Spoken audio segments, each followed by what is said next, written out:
বাসায় মেহমান আসা উপলক্ষে কী আয়োজন করেছিলাম সেই ভিডিও আজকে আপনাদের মাঝে শেয়ার করতে চলে এসেছি। তো প্রথমে আমি রান্নাটা বসিয়ে দিয়েছি চুলায়, আর এখানে দেখতে পাচ্ছেন আমি একে একে সব রান্নাই করে নিব।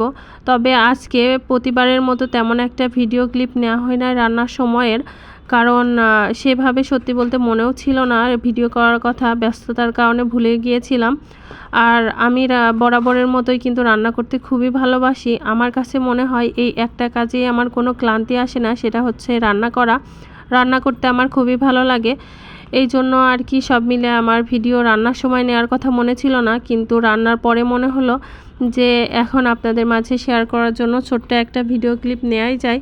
তাই আমি প্রথমে টেবিলে খাবারটা সাজিয়ে নিচ্ছিলাম, তারপরে ভাবলাম একবারে সব ভিডিও করে তারপরে আপনাদের মাঝে শেয়ার করব। তো আমি হচ্ছে বাড়ি থেকে বিলের মাছ নিয়ে এসেছিলাম। তো আমি এখানে বিলের ট্যাংরা মাছ রান্না করেছিলাম, তারপরে শিং মাছ, তারপরে পোলাও, গরুর মাংস, ডিম ভুনা আর বট ভুনা, আর ছিল হচ্ছে ডাল রান্না, হাঁসের মাংস ছিল। সব কিছু মিলায়ে আলহামদুলিল্লাহ দেখতে পাচ্ছেন আমি খাবারগুলো টেবিলে সাজিয়ে নিয়েছি।